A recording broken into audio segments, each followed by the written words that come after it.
오늘 하나님의 말씀 같이 살펴볼 텐데 오늘 말씀의 제목을 한번 따라해 주시오. 뜻이 하늘에서 이룬 것 같이.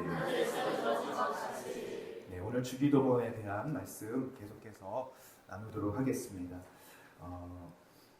이 간증은 주일날 우리 청년들이 많이 있습니다. 간증이 아주 특별한 은혜들을 이렇게 주일날 사진과 함께 준비해서 나누도록 하겠습니다.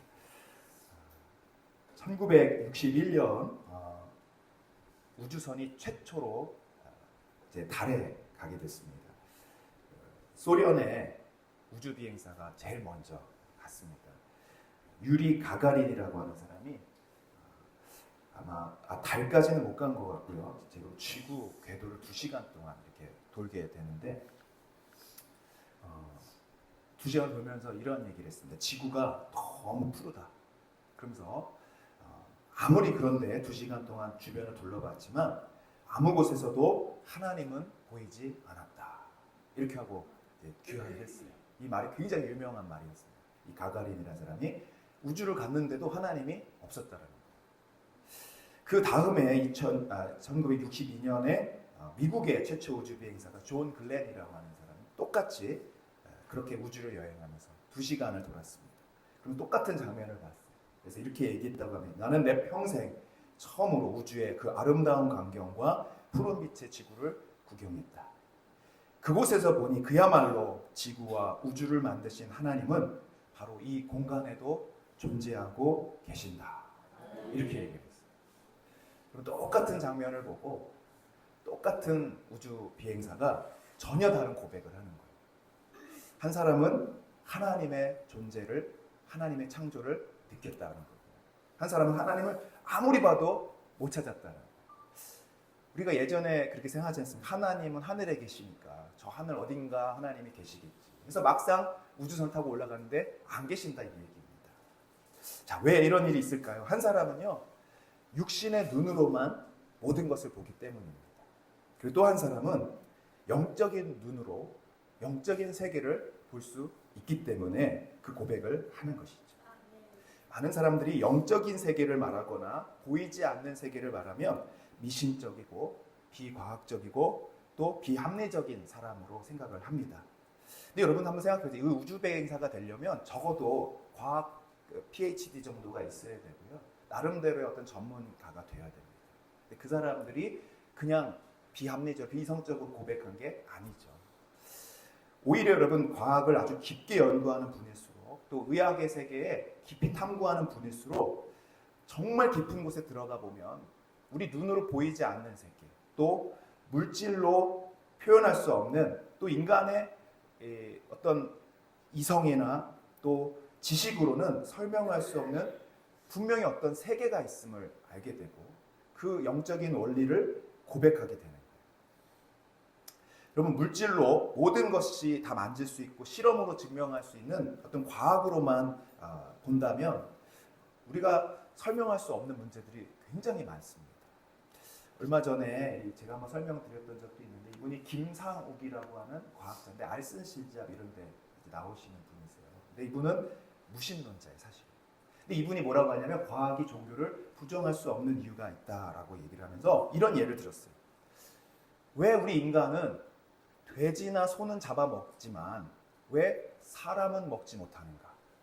왜 그거는 하면 안 되는가를 과학이 설명할 수는 없다는 거예요. 여러분 한번 과학으로 설명해 보면요, 돼지나 소나 인간이나 DNA 차이가 크지 않습니다. 물질 그 분자 구조로 따지면 똑같습니다. 그런데 인간은 서로 죽여서 잡아먹으면 그거를 안 되는 금지 사항으로, 악으로 여기고, 동물들은 잡아먹어도 괜찮은 걸로 여긴단 말이죠. 무슨 차이일까요? 과학으로 어떻게 설명할 수 있을까요?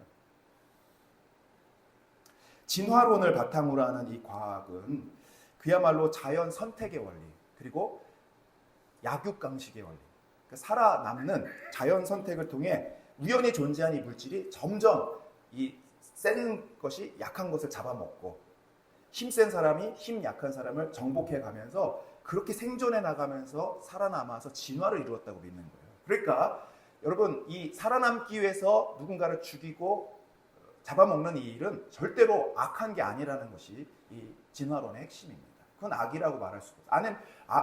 아니면 살아남을 수가 없는 거예요.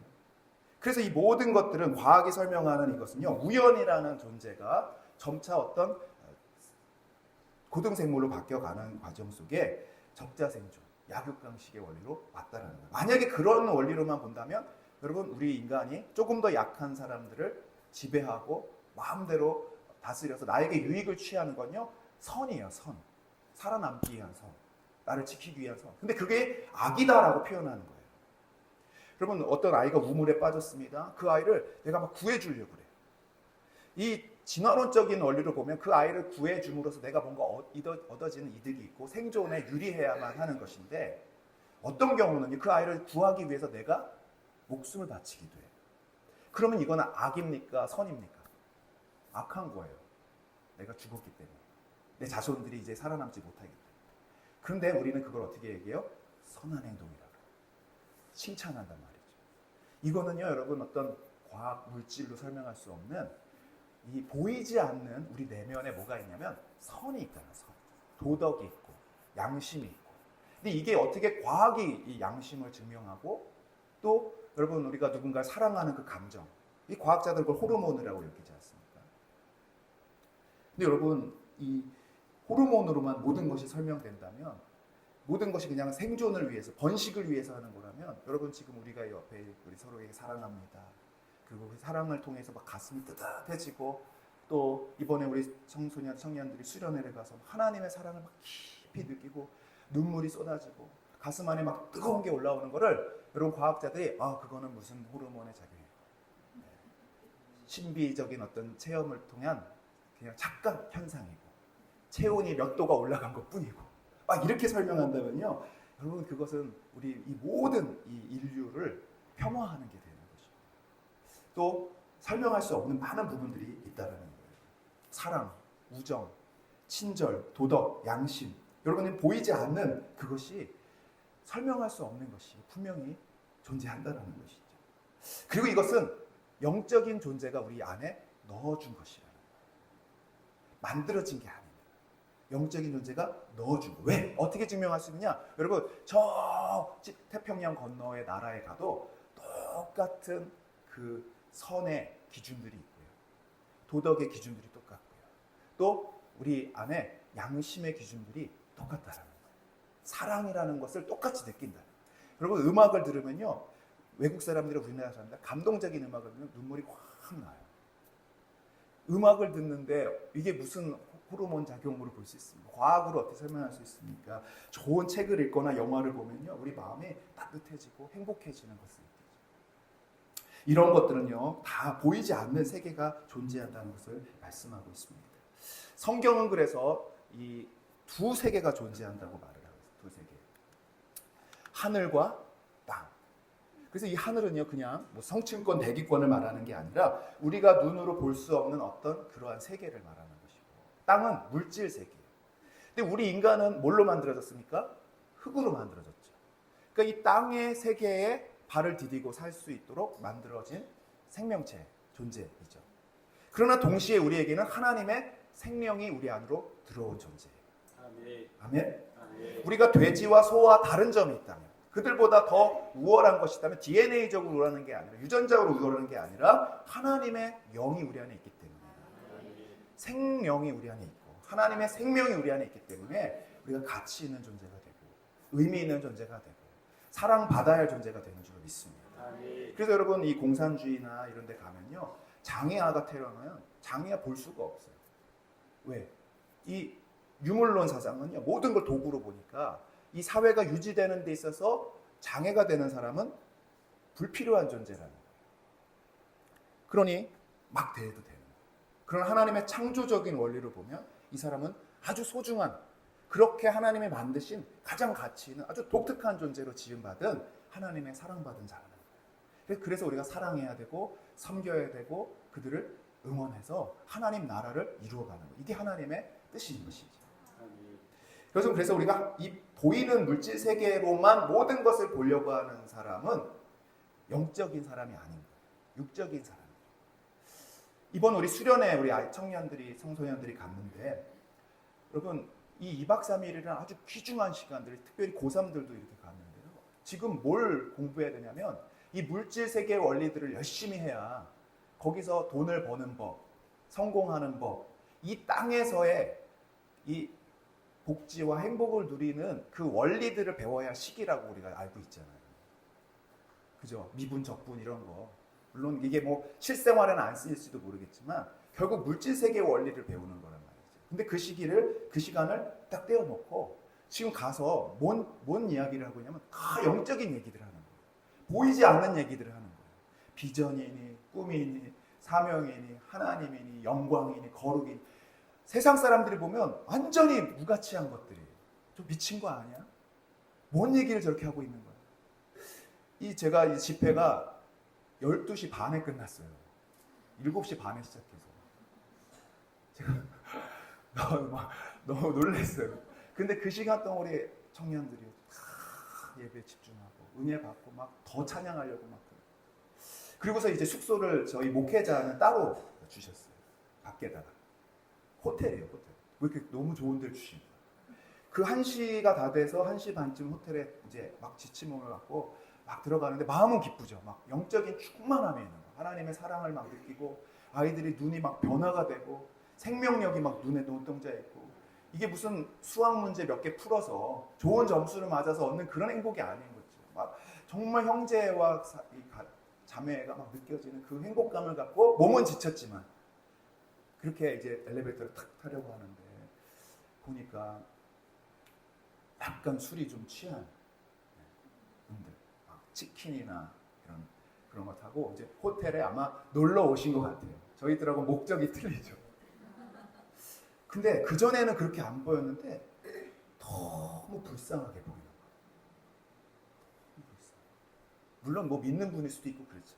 근데 그 새벽 1-2시에 술이 취해서 그냥 이 입에 그 감각적인 그 뭔가를 행복이라고 여기면 그 호텔에서 조금 뭐 다른 데보다 조금 나은 어떤 그런 데서 어떤 그것이 나의 모든 전부다라고 생각하고 또 그걸 위해서 그 다음 날부터는 이제 또 죽어라 일을 해야 돼요. 그리고 그 어떤 한 세계만 바라보고 살아가는 사람들이 너무 불쌍해 보여요. 그 순간. 우리 아이들을 거기서 잘 씻지도 못하고 해야 될 공부도 하지 못하고 그러나 왜 우리가 행복을 느끼냐면요. 영적인 세계가 존재하기 때문에 그리고 그 세계는 그냥 우리의 환상 속에 있는 게 아니라 실제하는 능력을 우리에게 주고 거기서 아이들이 하나님을 만나면 생명력을 얻게 되고요. 눈동자가 달라지고요.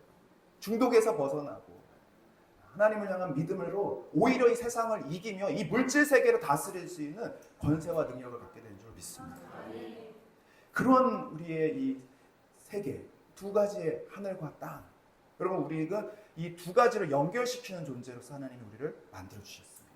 하나님의 나라와 이 땅의 나라를 연결하는 그 권세와 능력을 우리에게 주신 거예요.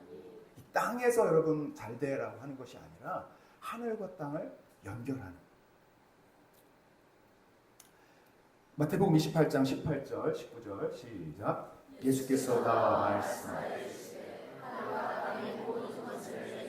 자, 예수님에게 하나님이 뭘 주시면 하늘과 땅의 권세를 주셨단 말이에요. 권세. 그 권세를 예수님에게 주셨기 때문에 이제 그 권세가 우리의 권세가 돼요. 예수님이 우리 안에 있기 때문에 예수님이 가진 그 권세가 하늘과 땅을 지배하고 다스리는 권세 우리에게 있습니다. 할렐루야. 그러니까 19절에 뭐라고 하죠? 그러므로 너희는 가서 어디로 갑니까? 하늘로 갑니까? 땅이요, 땅. 근데 이 땅은 아직은 하나님의 나라가 임하지 않은 땅을 말하는 거예요. 이게 그래서 여러분 이 하나님의 뜻이 이루어지리다라는 기도는 그 앞에 나라가 임하오시오하고 아주 밀접한 관계를 갖고 있어요. 아직 땅이 있는데 그 땅에 하나님의 나라가 임하지 않으면 누가 거기를 다스리고 있습니까? 사단이 통치하고 있어요. 죄악이 다스리고 있어요. 더러운 것들이 가득한 곳이에요. 근데 그곳으로 가라는 거예요. 권세가 있기 때문에. 하늘의 권세를 가지고 하나님과 연결된 그 능력을 가지고 그 땅에 가서 뭐해요? 아버지와 아들과 성령의 이름으로 세례를 줘요. 그게 뭡니까? 그 사람을 하늘과 연결시키는 일을. 하나님의 생명을 그 사람들이 들어들어요. 그럼 거기 있는 사람들이 이제 하나님의 백성이 되기 때문에 거기 하나님의 통치가 일어나고 다스림이 일어나고 하나님의 권세가 임하게 될 줄 믿습니다. 하늘과 땅이 연결되는 그 장소가 탁 돼버려요.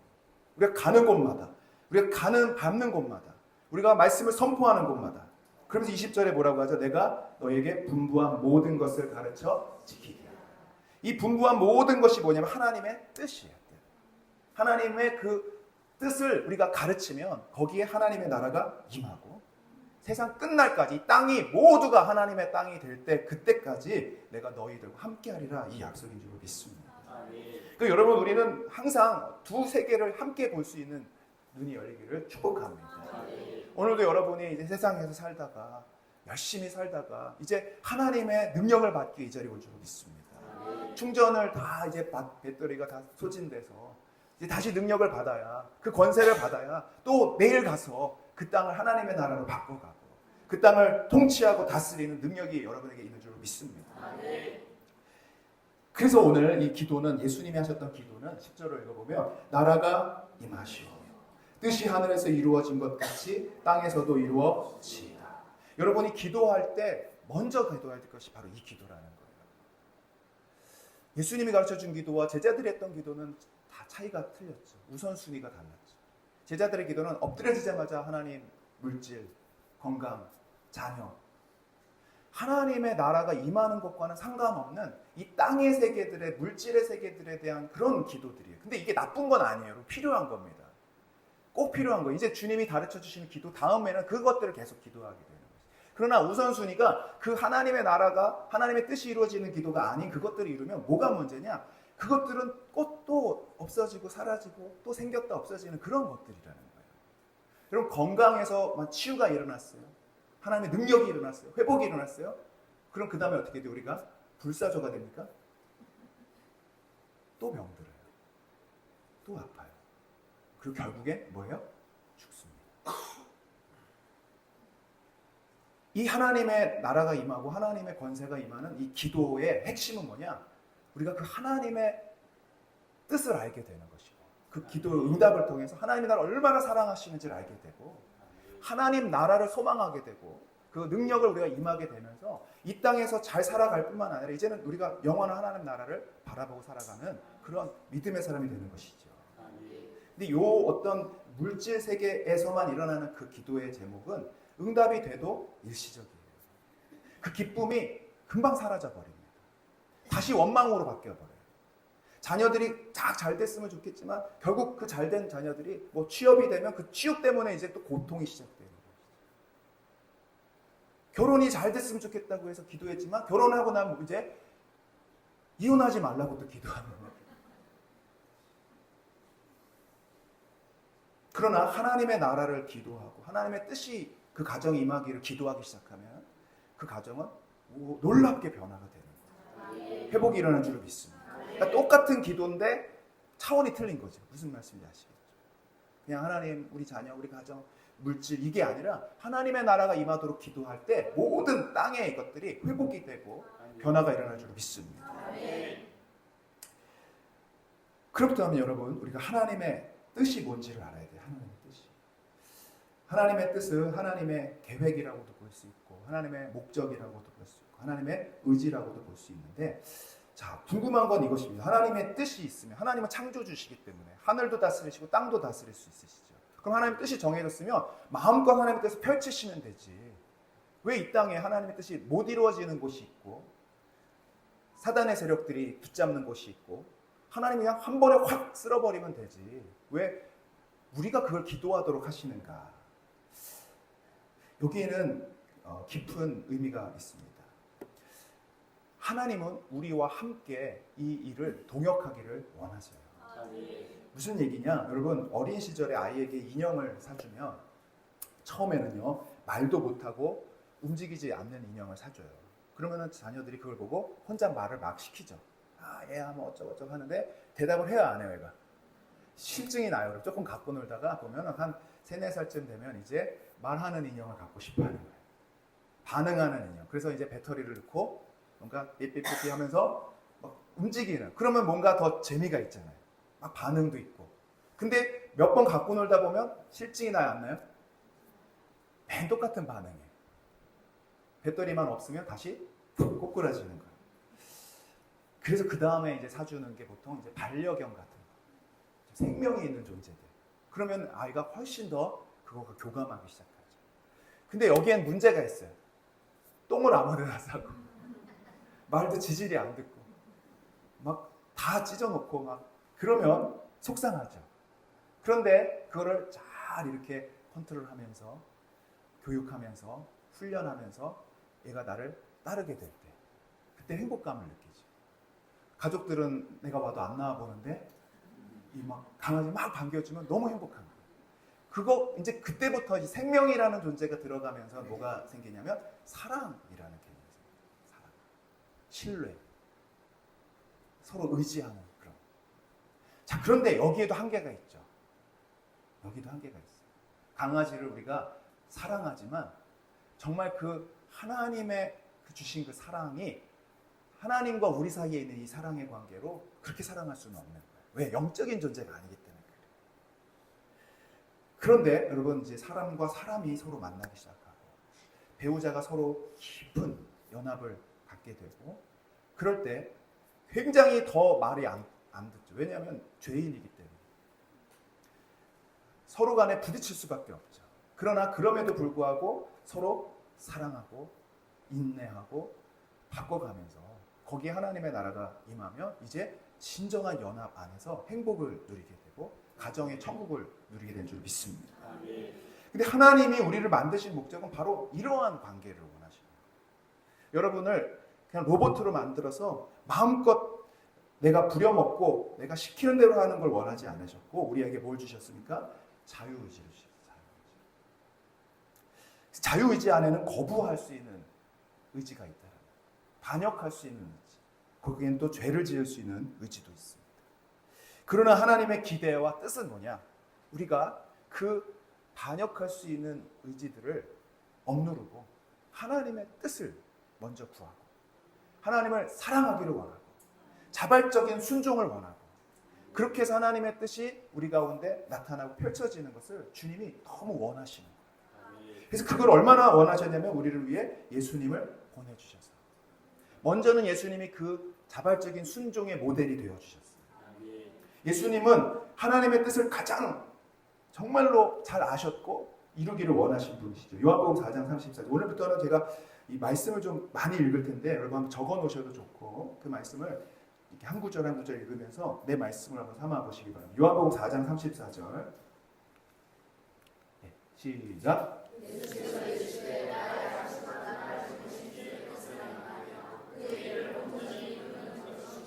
예수님의 양식, 이 물질적인 세계의 공급이 에너지가 거기서 나오는 게 아니라 그분의 행복과 진정한 삶의 원천과 이게 어디서 나오면 하나님의 뜻을 행하는 것. 그것을 온전히 이루어드리는 것에서 그분은 모든 삶의 동기와 만족이 거기에 있었다라는 거예요. 할렐루야. 아멘. 여러분 오늘도 이 하나님의 뜻을 이루는 것이 여러분에게 기쁨이고 힘이고 여러분의 축복이 되기를 축원합니다. 아멘. 5장 30절 읽어봅니다. 시작. 내가 아무것도 스스로 할 수 없노라. 듣는 대로 심판하노니 나는 나의 뜻대로 하려 하지 않고 주님의 뜻대로 하려 하므로 내 심판은 주님은 완전히 뭐라고 표현하죠? 이거 자기가 아무것도 할 수 없는 사람은 결정장애자 같이 자기가 할 수 있는 게 아무것도 없다 하는 거예요. 무슨 얘기냐? 그때 그 행동 하나하나에 하나님의 뜻을 먼저 묻고 거기에 하나님이 원하시는 행동이라면 내가 하는 거예요. 그것이 하나님 기뻐하지 않는 것이라면 그것을 하지 않는 거죠. 철저하게 하나님의 뜻을 구하고 그 순종했다는 거예요. 6장 38절 시작. 내가 하늘에서 내려온 아멘. 예수님 마지막 죽는 그 순간에도 누가복음 22장 42절 시작. 이르시되 아버지여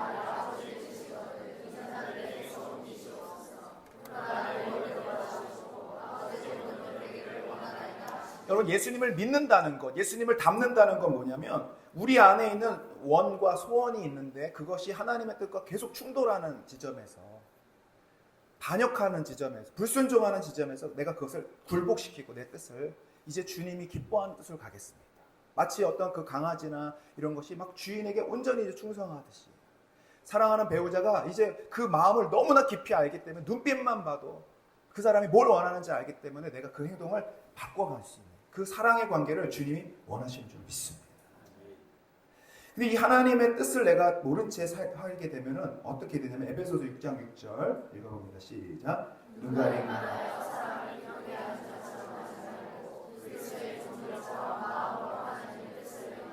그리스도의 종으로 살 수가 없는 거예요. 예수님을 믿는다고 하면서도 내가 원하는 대로 살거나 아니면 누가 기뻐하는 일을 할까 하는 것이 기준이 돼서 살아가는 겁니다. 목회를 하면서도 하나님이 정말로 뭘 원하시는가를 정말 기도하면서 묻지 않고 이 사람들이 뭘 좋아할까? 어떻게 하면 사람들이 더 은혜를 받을 수 있을까? 더 많이 모일 수 있을까? 이런 관점들로 목회를 하게 된다라는 거예요. 제가 이번 수련회 이 말씀을 깊이 깨닫게 하셨어요. 내가 얼마나 하나님의 뜻과 상관없이 목회를 해오고 이번 수련회에 가서도 제 뜻을 가지고 막 아이들이 이렇게 기도하고 막 반응하기를 막 원했는데 제 생각과는 좀 다르게 이렇게 말씀의 방향이라든지 분위기라든지 막 화가 나더라고 제 안에. 여러 가지 조건들이 또 안 맞으면은 왜 이렇게 되지? 왜 이렇게 하지? 막 불평이 올라오더라고요. 아마 청년들, 청소년들은 몰랐을 거예요. 그러면서 뒤에서 제가 계속 애들을 어떻게 반응하는가에 대한 초점을 맞추고 있는 거예요. 은혜 받아야 되는데. 근데 그게 저는 속고 있었어요. 제가 그거를 하나님의 뜻을 이루는 것이라 생각했는데 그게 아니었어요. 하나님 뭘 말씀하시냐면 제가 어떻게 해서 이거를 만들어가는 그것을 내 뜻으로 생각했다는 거예요. 제가 둘째 날부터는요 다 내려놓고 제가 먼저 은혜를 받아야겠다. 막 기도해 줬었거든요. 기도해 주는 마음이 하나도 제 마음에 진심이 아니었어요. 사실은. 어떻게 하면 은혜를 받게 할까에 초점을 맞췄지 정말로 하나님의 그 사랑 안에 들어가기를 정말 주님의 뜻으로 구하지 않았던 생각들이 딱 들어요. 회개시키시고. 그때는 제가 누구도 기도해 아무도 안 쳐다보고 제가 앞에 가서 은혜 받기 시작해요. 기도하기 시작해요. 다 하나님께 맡겼어요. 왜 하나님의 뜻이 우리 아이들을 저보다도 더 은혜 받기를 원하시고 더 이걸 기도로 준비시켰으면 주님의 뜻이 있잖아요. 근데 내가 그거를 혼자서 내 뜻을 이루고 있는 그리고 이게 굉장히 교묘하다는 생각을 제가 했습니다. 내가 속고 있었구나. 그리고 나서 돌아보니까 여태까지 했던 이 목회의 모든 것이라고 말할 수는 없지만 대부분이 제 지혜에서 제 경험에서 이렇게 하면 잘 되는 어떤 그런 효과적인 면들을 이용하면서 했다라는 생각이 철저하게 제가 회개했습니다. 정말 하나님이 뭘 원하실까? 그때그때 묻지 않으면 내 욕심이 막 나오고요. 그러면서 어젠가 또 제가 이렇게 속상하게 될 일이 있었어요. 뭐 문자가 이렇게 왔는데 저에게 어떤 허락을 구해야 되는 일이 있었는데 그게 없이 이렇게 진행이 되는 우리 교회와 상관없는 겁니다. 제가 굉장히 화가 났어요. 그래서 거기다 대고 이제 막 문자를 막 썼어요. 수련회 막 중인데 장문에 서운한 그런 것들. 근데 제가 그 깨달았다 그랬지. 그래서 제가 기도했어요. 어떻게 하면 좋을까? 근데 갑자기 하나님이 그 서운한 마음을 전하되 축복과 또 용서와 회복으로 마음을 같이 전해서 이렇게 똑같은 그런 마음을 주시는 거예요. 굉장히 지혜롭더라고요. 마음을 그대로 제가 이렇게 서운했습니다만 하나님께서 주신 마음을 전합니다. 축복합니다. 이렇게 정말로 놀라운 반응이 막 이렇게 회복이 일어나요. 실수했던 부분들이 인정하고 할렐루야. 그리고 아찔했어요. 첫 번째 걸 안 지우고 보냈더라면 관계가 깨졌을 거라. 똑같은 내용이었거든요. 똑같은. 저도 서운함도 표현했고 또 그것을 고치기를 원했고 근데 그걸 제가 그냥 막 쏟아냈더라고요. 근데 하나님께서 순종하려고 하니까 이렇게 가르쳐 주시는 거예요. 6장 6절을 다시 한번 볼까요? 눈 가림 만화에 사람을 기쁘게 하는 자가 된다. 하나님 뜻을 모르는. 그러나 정말 그리스도의 종들 하나님의 뜻을 묻고 하나님 어떻게 하면 좋을까요? 여러분 이것은 무슨 막 신령한 음성을 듣는 차원이 아니에요. 우리가 이미 다 알고 있는 겁니다. 뭐가 하나님 기뻐하는지 우리는 사실 다 알고 있어요. 뜻이 어렵지가 않습니다. 뒤에 설명하겠지만 하나님 뜻은 되게 간단합니다. 항상 기뻐하라, 쉬지 말고 기도하라, 범사에 감사하라. 이는 그리스도 예수 안에서 우리를 향하신 하나님의, 그걸 안 하고 있어요. 그러면서 뭘 구하냐면, 하나님 이걸 선택해야 될까요? 저걸 선택해야 될까요? 이 남자입니까? 저 남자입니까? A과입니까? B과입니까? 이 모든 동기의 그 내면에는 뭐가 있냐면, 내가 잘 되기를 원하는 게 있어요. 실수하지 않고 축복받기 원하는 마음이 있어요. 하나님이 뭘 원하시는지 관심이 없는 거예요. 내가 서울대 뭐 무슨 과, 아니 뭐 그럴 리는 없겠지만 이렇게 어떤 그런 게 있으면요, 여러분, 예를 들면 신학교가 있고 서울대가 딱 됐어요. 주여 어떻게 하면 이렇게 기도하는 사람 저는 못 봤어요. 무슨 얘기야? 서울 신대가 있고 서울대가 있고 그냥 결정됐으면 가야죠, 그죠? 근데 정말 그 순간에조차도 주님이 뭘 원하시는지를 물을 수 있다면, 내 뜻을 포기할 수 있다면, 여러분 그때 하나님의 나라가 임하는 줄로 믿습니다. 무서운 말씀은 마태복음 7장 21절이죠. 나더러 주여 주여 하는 자마다 다 천국에 들어갈 것이 아니라 다만 하늘에 계신 내 아버지의 뜻대로 행하는 자야. 이건 행위 구원을 얘기하는 게 아닙니다. 잘 행동해야 천국 간다는 게 아니에요. 하나님을 나의 주인으로 삼고 그분을 나의 모든 주권자로, 통치자로, 나의 왕으로, 나의 그리스도로 믿는 사람들의 모습은 그분의 뜻을 구하고, 때로는 실패하고 때로는 불순종할지라도 다시 돌이켜 그분의 뜻을 행하는 사람이어야 들어가리라. 할렐루야.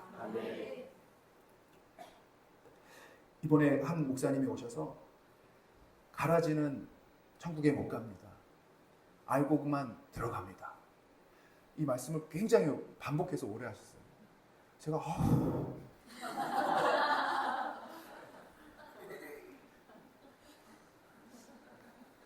지금 이 중요한 이 아이들이 이렇게 왔는데 목사님 막 준비도 안 된 것 같고 막 오래오래 설교를 하시는데 막 되게 화가 막 나더라고요. 근데요, 그 다음날 간증하는데 애들이 거기서 다 은혜를 받은 거예요. 저는 막 어떤 막 깊은 영적 진리를 막 설명해서 막 애들이 막 은혜 받기를 원했는데 너무나 간단한 거예요. 은혜를 받는 거예요. 가라지는 천국 못 갑니다. 알고는 들어갑니다. 제가 그때 또 회개했습니다. 이게 애들의 그 반응의 어떤 그걸 내 생각으로 내 뜻으로 이렇게 할 게 아니구나. 정말 하나님은 누구라도 사용하셔서, 할렐루야. 그 전도도 그런 것 같아요. 전도도 어떤 막 깊이 있는 메시지를 전해야 변할 거라고 생각하지만 하나님 순종할 때, 저는 그때 윤혜진 권사님 그 얘기하는데 너무 감동을 받았어요. 예수님이 3일 만에 살아나신 게 아니라 3일 동안 죽으셨다 그랬나요? 말을 좀 헷갈리게 복음을 전했는데도 그분이 영접을 하더라고요. 그리고 하나님의 뜻, 내 뜻이 하나님의 뜻처럼 이렇게 교묘하게 섞여서 내가 마치 하나님의 일을 막 귀하게 하려고 하는 것 같은데 내 의지를 막 앞세우고요. 교회 안에서 많은 갈등이 일어날 때 보면요, 정말 하나님의 뜻을 위해서 일하기보다 내 뜻과 내 체면과 내 자존심과 막 욕심으로 일할 때 그때 문제가 발생하더라고요. 이번에도 우리 정말 서산 성교께서 너무 큰 헌금을 해주세요. 진짜 저희 뭐 회비를 3만 원 냈는데 다시 다 돌려주더라고요. 그 1000여 명 되는 아이들, 권사님 그 집사님들이 다 섬기는데, 근데 제가 아쉬운 또 이야기도 좀 들었어요. 이건 뭐 제가 좀 하겠지만 권사님들이 막 일하면서요, 다음 세대 이런 거 안 했으면 좋겠어, 이런 얘기를 하는 걸 제가 다 똑같진 않구나. 다음 세대 이거 안 했으면 좋겠다. 제가 4년째 일을 하는데 너무 애쓰시는 거예요. 아침, 점심, 저녁을 다 교회에서 해먹이면서, 거기 교회에서 씻기면서. 그러니까 정말로 주님의 뜻을 위해서 하기도 하지만 어떤 경우는 우리가 똑같이 교회를 하면서도요, 내 뜻, 내 생각, 그럼 불평이 나오고 원망이 나오고. 여러분, 하나님의 사람들은요, 항상 하나님의 뜻을 구해야 될 줄로 믿습니다. 사무엘상 2장 35절 우리 읽어보겠습니다. 시작. 내가 나를 위하여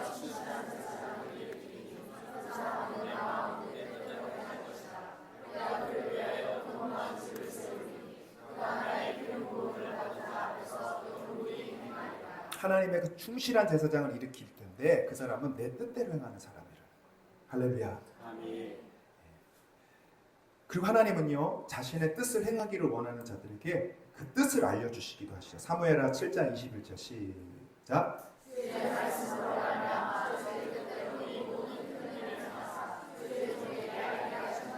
아멘. 여러분이 하나님의 뜻을 정말로 구하기를 원하고 하나님의 뜻에 순종하기를 원하면 하나님이 가르쳐 주시는 줄로 믿습니다. 아멘.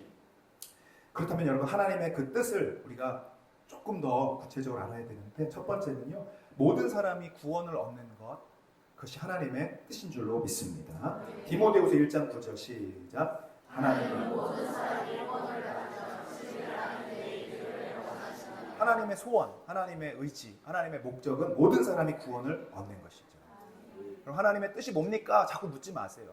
하나님 이겁니까 저겁니까 그러지 마시고 하나님은 모든 사람이 구원 얻기를 원하신다. 나를 복음의 통로로 사용하기를 원하신다.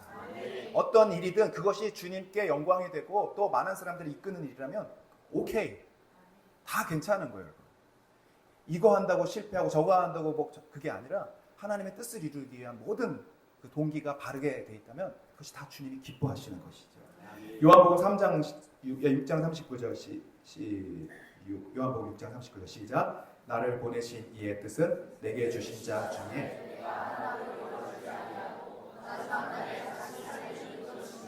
아멘. 40절 시작.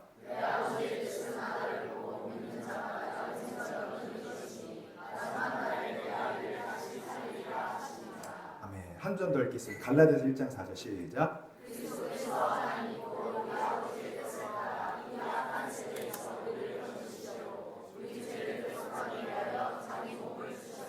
아멘.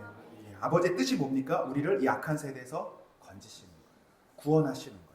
할렐루야. 아멘. 이번에 우리 거창에 풍성한 교회에서 이렇게 오셔서 그리고 잘 섬겨주시고 또 많은 결신자들이 생기고 10명 정도 영접하고 25분이 결신을 하셨다.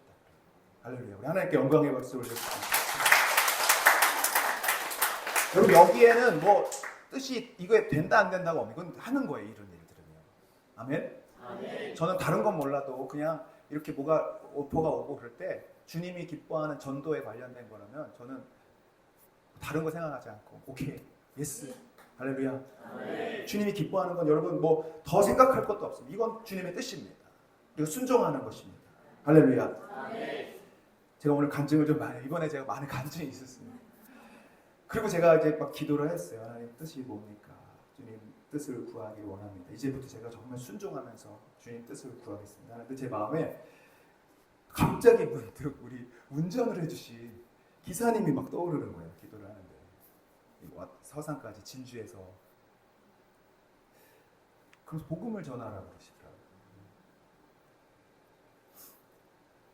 좀 쑥스럽잖아요. 같이 이렇게 오고 가고 하는데 이렇게 또 업으로 이렇게 만나는 분들한테 또 그런 이렇게 그래서 저도 약간 그런 갈등이 있어요. 뭐 정수기를 하시는 분들, 뭐 이렇게 오시는 분들, 제가 좀 인격적인 관계를 좀 맺은 다음에 이렇게 접근 올 때마다 뭐 예수님 믿으면 그분이 교회를 갈 때마다 그 소리들 얼마나 힘들겠어요. 그러니까 이제 안 하려고 하는 게 아니라 타이밍을 봐야 되는데 이분은 뭐 타이밍이 더 없잖아요, 사실. 그래서 준비를 하고 오늘 이제 돌아갈 때 아이들하고 같이 식사를 하고 제가 먼저 내려왔어요. 그래서 이제 아저씨에게 좀 젊더라고요. 40세밖에 안 되셨어요. 근데 정말 신기한 저는 이런 경우 처음이에요. 하나님이 그 마음을 딱 순종하겠습니다. 막 기도하면서 그렇게 하겠습니다. 하나님이 딱 한 가지를 알려주셨어요. 그분이 예수님을 어렸을 때 그러니까 교회를 다닌 분이다라는 마음을 주시는 거예요. 저 그런 경험은 처음이에요. 저 그런 능력 없거든요. 그리고 하나님 너무 사랑하신다는 마음을 주셨어요. 제가 뭐 특별한 전도는 아니지만 가서 그 얘기를 했어요. 저 어제 기도하면서 우리 기사님을 하나님 너무 사랑하시고 그리고 교회를 다니셨었죠? 제가 그랬어요. 담대하게. 네, 그렇대요. 아, 물론 여러분 어렸을 때 안 다녀본 사람이 어디 있어요? 뭐 그렇게 그랬지만 근데 제가 너무 기쁘더라고요. 그러면서 하나님 너무 사랑하시고 그때 자기가 가야 되는데 주일날 이렇게 일을 많이 하니까 못 가고 미혼이시라고 그러더라고요. 사람 만날 기회도 없고 제가 진주에 진주 선교교회라고 있는데 거기에 이렇게 수요 예배도 있습니다. 가셨으면 좋겠어요. 하나님이 나를 사랑하신다니 너무 영광입니다. 그러면서 가게 되는 거예요. 할렐루야. 할렐루야. 그렇게 제가 순종하면서 주님의 뜻을 구하면서 이렇게 하나하나 이제 하기로 결정하고 또 따르기로 믿고 하나님의 길을 열어주신, 근데 그 동일한 메시지를 우리 강사님이 해주시는 거예요. 자기가 어떻게 하나님의 뜻을 한 가지 한 가지 순종하면서, 원래 마사지사였거든요. 이효리 씨의 마사지사였어요. 전소. 원래 알코올 중독자였는데 하나님이 그렇게 음성을 들려주시고 뜻을 순종하려고 하니까 연예인들을 붙여주시고, 지금 최시원 씨하고 사역을 하는 아가파오라는 큰 단체를 만들어서 목사님이 되셨어요. 그 하나님이 순종하니까요, 병을 치유해 주시는 은혜를 주셔서 지금 전 세계를 다니시면서 두바이 국왕도 고쳐주고. 근데 그 시작이 어떻게 되면 하나씩 이렇게 순종하면서 뜻을 구하면서 아주 처음엔 작게, 그러나 이제 계속 더 주님이 사용하시기 시작하시고. 할렐루야. 근데 그분의 간증이 또 저에게도 적용이 되면서 하나님께서 우리 교회를 또 새롭게 하시겠구나, 우리 청년들에게 은혜를 주시겠구나. 그러려면 어떻게 됩니까? 우리가 정말 주님의 뜻을 구하고 그 뜻을 이루어드리기를 우리가 소원해야 될 줄로 믿습니다. 하나님의 뜻은요, 우리가 구원받는 것이 거기서 그치는 게 아니라 하나님의 자녀로 거룩히 살아가기를 주님은 원하세요.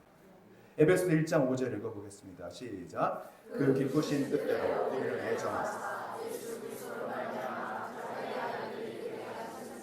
하나님의 아들은요, 하나님 뜻대로 살아가야 될 뿐만 아니라 하나님과 닮은 모습으로 거룩히 살아갈 줄로 믿습니다.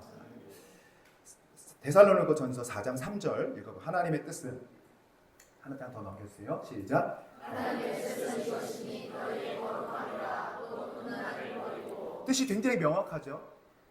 뜻 이것입니까 저것입니까 할 필요가 없어요. 거룩하게 사시는 게 뜻입니다. 음란을 버려야 되는 것입니다.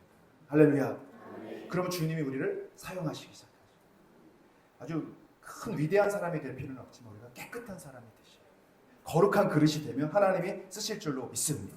로마서 12장 2절 시작. 너희는 이 세대를 본받지 말고 오직 마음을 새롭게 함으로 은혜를 받아 하나님의 선하시고 기도하시고 분별하시는 것인지 분별하도록 하라. 아멘.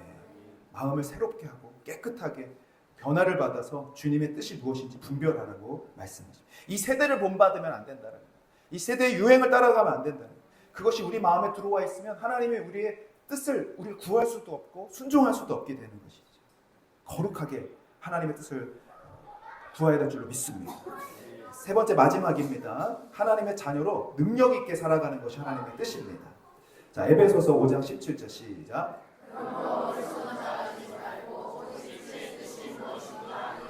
주의 뜻이 뭔지 모르면 어리석게 살아간다는 거예요. 교회를 다니면서도 계속 실패하게 된다는 것입니다. 뜻을 분별하지 못하니까 자꾸 마귀의 놀림거리가 되고 조롱거리가 되어 살아간다는 거예요. 고린도서 12장 11절 시작. 이 모든 일을 같은 한 성령은 우리에게 능력 있게 살아가도록 은사도 주시고 권능도 주시고 능력도 주시는 줄로 믿습니다. 하나님의 뜻은 우리가 능력 있게 살아가는 것입니다. 할렐루야. 그리고 진짜 능력이 어디서 나오느냐? 데살로니가서 5장 8절 18절 시작. 범사에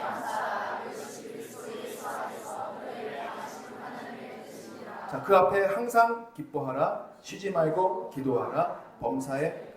여러분 이 세 가지만 하면요 하나님의 뜻 거의 990% 이상은 다 이룰 수 있습니다. 다른 거 할 필요 없어요. 여러분 뜻이 뭡니까? 물어보지도 마세요. 그냥 항상 기뻐하라, 쉬지 말고 기도하라, 범사에. 이것만 하시면요 그냥 주님의 뜻을 순종하면서 가는 거예요. 대부분 이 세 가지를 못하기 때문에 하나님의 뜻과 상관없이 살아요. 항상 기뻐하십시오. 쉬지 말고 기도하십시오. 범사에 감사하십시오. 여러분 그렇다면 이제 우리가 정말 하나님의 뜻을 구하는 방법으로 우리 좀 뒤에 말씀 한번 읽어보겠습니다. 시편 40편 8절을 한번 해보겠습니다. 시편 40편 8절 좀 뒤에 있어요. 한 7. 시작. 나의 하나님이여 내가 주의 생각이 들으시오니 주의 법이 나의 심중에 인사이다. 어떻게 주님의 뜻을 행하려면요 말씀이 내 안에 있어야 됩니다. 말씀을 모르면 하나님의 뜻을 전혀 알 수가 없죠. 항상 기뻐하라 쉬지 말고 기도하라 이것도 말씀을 통해서 알게 되는 것이고 영혼을 구원하는 거 하나님 뜻이라는 것도 우리가 말씀을 통해 알게 되는 것이죠. 여러분 그래서 말씀이 우리 안에 있어야 주님의 뜻을 행할 수 있게 되는 줄로 믿습니다. 시편 107편 11절 시작. 하나님의 말씀을 거역하면 우리가 뜻을 멸시하는 거예요. 알면서도 못 지키는 것이죠. 어떻게 보면 그게 멸시 아닙니까? 또한 우리가 하나님의 뜻을 알기 위해 기도하셔야 됩니다. 골로새서 1장 9절 시작.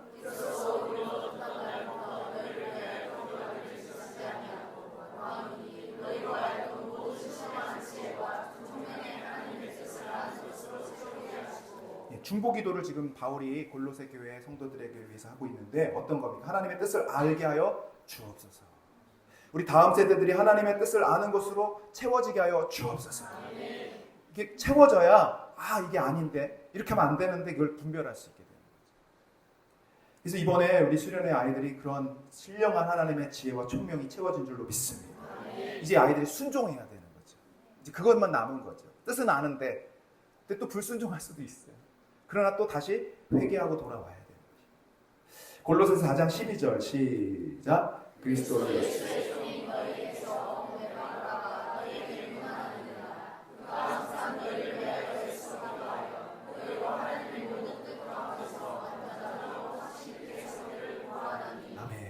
기도해야 된다는 거. 하나님의 모든 뜻 가운데 완전하고 확신 있게 서게 하여 주옵소서.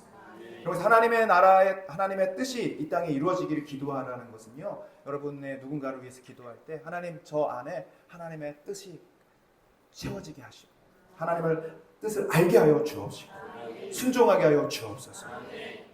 감사한 거는 성령께서도 우리를 위해 그렇게 기도해 주신다는 거죠. 로마서 8장 27절 28절 시작.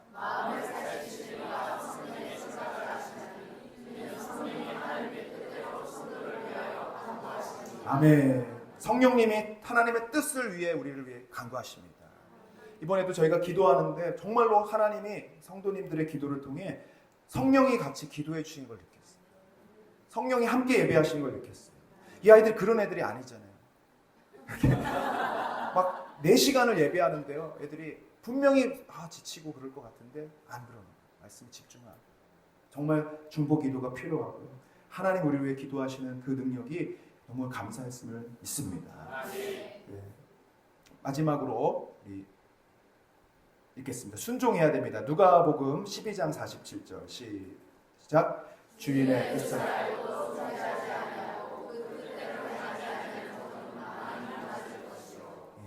맞기 전에 순종해야 됩니다.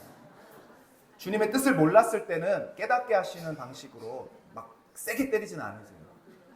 근데 알고도 행하지 아니하면 세게 맞죠.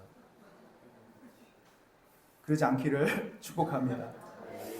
요나서 3장 10절 시작. 하나님이 그들이 행한 것 곧 그 악한 길에서 돌이켜 떠난 것을 보시고 하나님이 뜻을 믿사 그들에게 되리라고 말씀하신 자를 내리지 아니하시니라. 아멘. 하나님이 뜻을 바꿔서 재앙을 축복으로 징계를 우리에게 하나님 선한 것으로 바꿔주실 줄로 믿습니다. 순종하시면 됩니다. 뜻을 행하면 됩니다. 시편 143편 10절 시작. 주는 나의 하나님이시니 나를 가르쳐 주의 뜻을 행하소서. 주의 영은 선하시니 나를 공평한 나의 인도하소서. 주님이 나에게 행할 수 있도록 도와달라고 기도하셔야 돼요. 하나님 주님의 뜻에 순종할 수 있게 해주시옵소서. 이제 주님의 뜻이 뭡니까? 라는 기도보다는 알아요 이제 여러분. 작은 것부터 순종하시면 돼요. 그날 주셨던 감동을 순종하시면 돼요. 그리고 그 다음에 큰 뜻의 인생의 방향을 결정하는 부분은요. 여러분 서서히 하나님 열어가십니다. 일단 주신 그 말씀부터 순종하세요. 용서하라고 하면 바로 용서하시고요. 내 뜻이 아니더라도 바로 섬기라고 하면 섬기시고요. 하나님 말씀에 이것을 기도해라고 하면 바로 그 자리에 기도하시고 그렇게 하시면 하나님이 우리를 공평한 땅으로 인도하실 줄로 믿습니다. 마지막 빌립보서 2장 13절 읽고 말씀 마치겠습니다. 시작. 너희 안에서 행하시는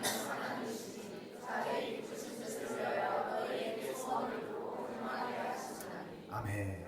하나님 우리에게 주님의 뜻을 위해 우리 마음에 강력한 소원을 부어 주시옵소서.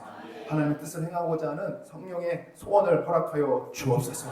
기도할 수 있도록 도와주시고 말씀을 가까이 하게 하여 주옵시고 하나님의 뜻을 알았다면 순종할 수 있는 마음을 허락하여 주시옵소서. 오늘 이 말씀을 붙들고 정말 우리가 기도할 때 앞으로 하나님의 뜻이 나의 삶 가운데 이루어지게 하여 주옵시고 우리 가정에 하나님의 뜻이 이루어지게 하여 주옵시고 하늘과 땅이 연결되게 하여 주옵시고 우리 자녀들 안에 하나님의 뜻을 아는 지혜와 총명을 허락하여 주옵시고 그 뜻에 순종하는 우리 자녀들 다음 세대를 되게 하여 주시옵소서. 우리 교회가 주님의 뜻에 순종하는 교회 되게 하여 주옵소서. 사람을 기쁘게 하는 교회가 아니라 하나님이 기뻐하는 일들이라면 우리가 철저하게 순종할 수 있는 우리 교회 되게 하여 주옵소서. 우리 그러한 마음으로 함께 통성으로 기도하도록 하겠습니다. 우리 주여 한번 크게 부르시고 회개할 것들을 먼저 이 시간 회개했으면 좋겠습니다. 하나님의 뜻을 우리가